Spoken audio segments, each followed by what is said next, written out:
Inilah detik-detik penangkapan kapal ikan asing oleh petugas Pangkalan Sumber Daya Kelautan dan Perikanan PSDKP Batam bersama Bakamla RI di perairan Natuna, Kepulauan Riau. Usai melakukan pengejaran, kapal pengawas Orca 03 berhasil mengamankan 2 kapal penangkap ikan milik warga negara Vietnam.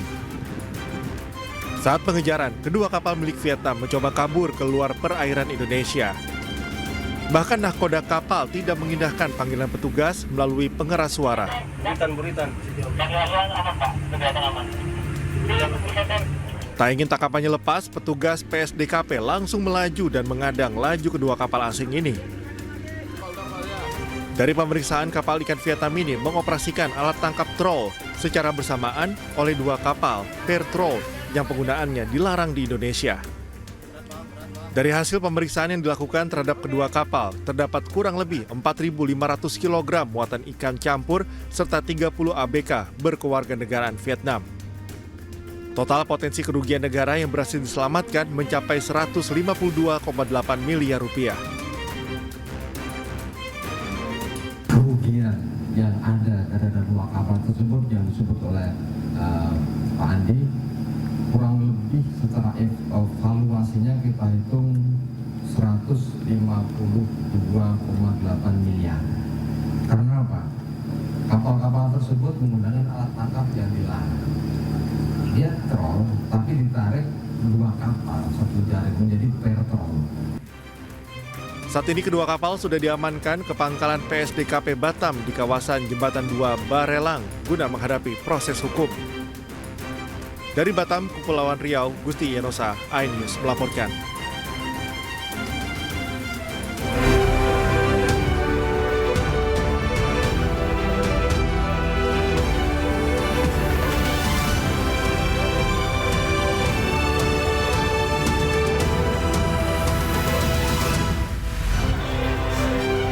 Belasan rumah kontrakan di kawasan permukiman padat penduduk di Gambir, Jakarta Pusat ludes terbakar.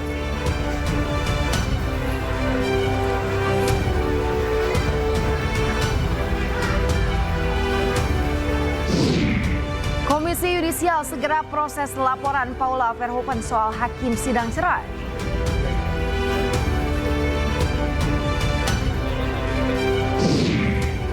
Kawasan Puncak terpantau ramai lancar pada Jumat malam.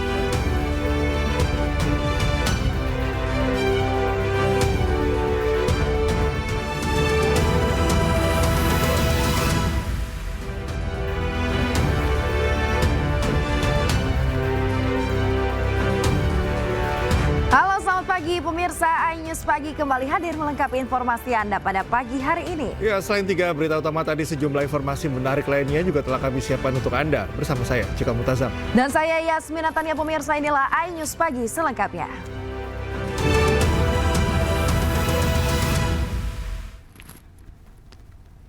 Pemirsa, kita awal informasi pagi hari ini, belasan rumah kontrakan di kawasan pemukiman padat penduduk di Gambir, Jakarta Pusat ludes terbakar. Api diduga berasal dari hubungan arus pendek listrik dari salah satu rumah warga.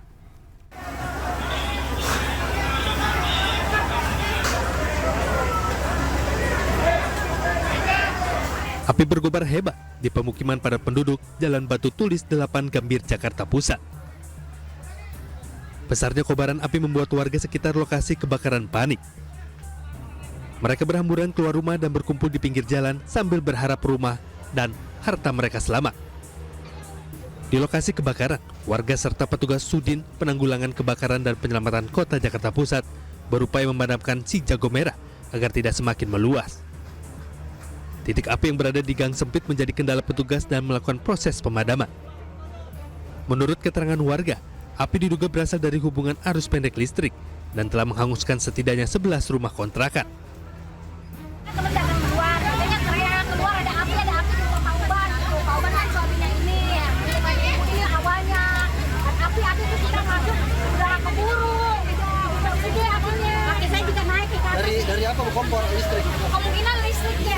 Kalau kompor nggak ada yang pasang, ada kakak saya tapi pas melihat ada api tuh langsung dimatiin. Akibat musibah ini, seorang warga dilaporkan menderita luka bakar serius. Api baru bisa dipadamkan 1 jam kemudian setelah petugas mengerahkan 14 unit mobil damkar ke lokasi kebakaran. Dari Jakarta Pusat, Rani Sanjaya, iNews melaporkan. 3 mobil polisi dibakar massa saat menangkap seorang pelaku penyerobotan lahan dan kepemilikan senjata api. Massa tidak terima, terlapor ditangkap dan langsung membakar mobil.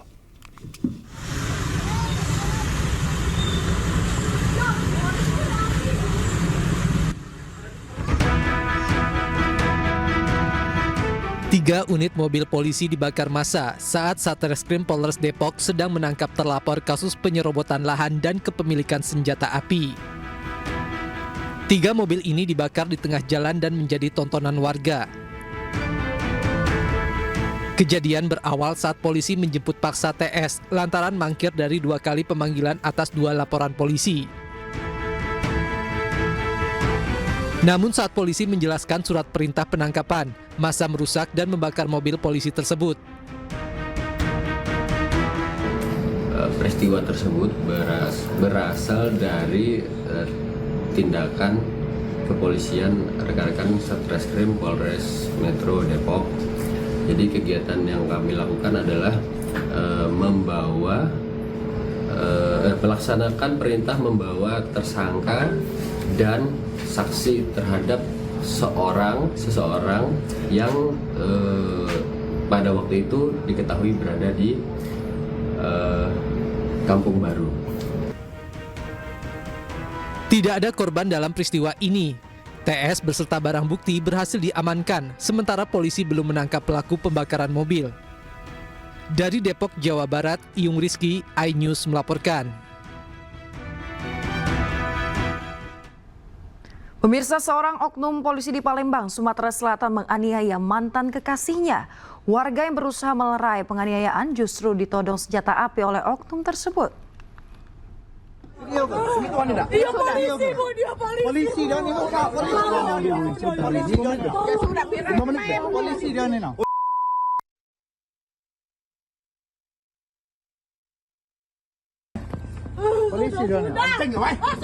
Akibat tak terima diputus cinta, seorang oknum polisi di Kota Palembang, Sumatera Selatan tega menganiaya mantan kekasihnya. Peristiwa berawal saat pelaku mendatangi korban di daerah Kecamatan Ilir Barat 1, Palembang, Sumatera Selatan. Pelaku memintanya masuk ke dalam mobil, keduanya sempat terlibat cekcok hingga akhirnya pelaku menganiaya korban. Tak hanya itu, pelaku bahkan sempat menodongkan senjata api ke warga yang mencoba melerai. Akibat penganiayaan, korban mengalami luka memar di wajah dan bagian tubuh lainnya dan korban melaporkan tindakan tersebut ke polisi. Lalu dia nyuruh aku masuk ke mobil, ada cekcok, dilakukan perlawanan, sempat perlawanan. Lalu dia mukul hidung, memar di sini, terus sama di sini. Itu siapa kita? Mantan Dia profesinya apa? oknum anggota polisi Tugasnya di mana? di Polrestabes. Sebelum memukul itu ada pengancaman nggak? Sebelumnya ada pengancaman tapi melalui chat media sosial. Oknum polisi berpangkat Bribka, penganiaya mantan pacar, telah ditangkap dan diperiksa Propam Polrestabes Palembang.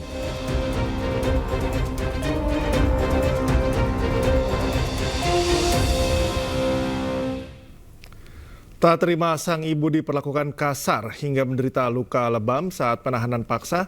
Seorang anak mengadu ke Komnas HAM atas dugaan tindak kekerasan oknum polisi.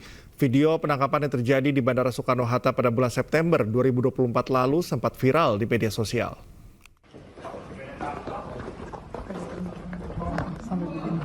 Itu nggak ada ngapa-ngapain ibu, Jangan gitu Mbak, tolong. Kan ada juga caranya. Jangan kayak gitu ke mama saya. Ya udah kalau gitu jangan seperti itu. Ini tuh haknya mama saya. Tolong jangan seperti itu ke mama saya.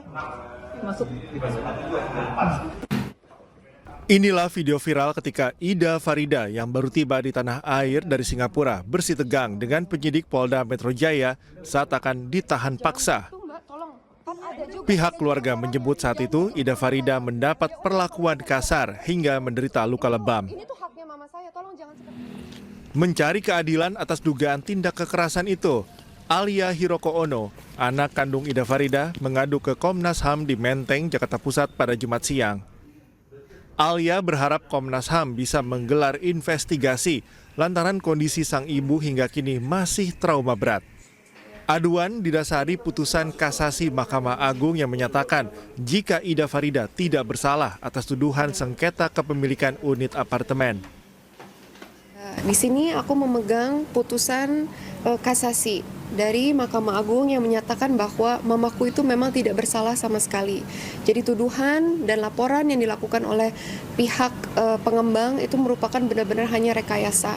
Dan atas semua kejadian yang menimpa mama dari penangkapan paksa, dari persidangan yang tidak fair, kita hari ini melaporkan pelanggaran HAM berat yang dialami oleh mama di Komnas HAM. Alia menambahkan laporan yang mereka buat juga mendapat dukungan dari Komisi 3 DPR saat rapat dengar pendapat umum beberapa waktu lalu. Dari Jakarta, Rani Sanjaya, iNews melaporkan.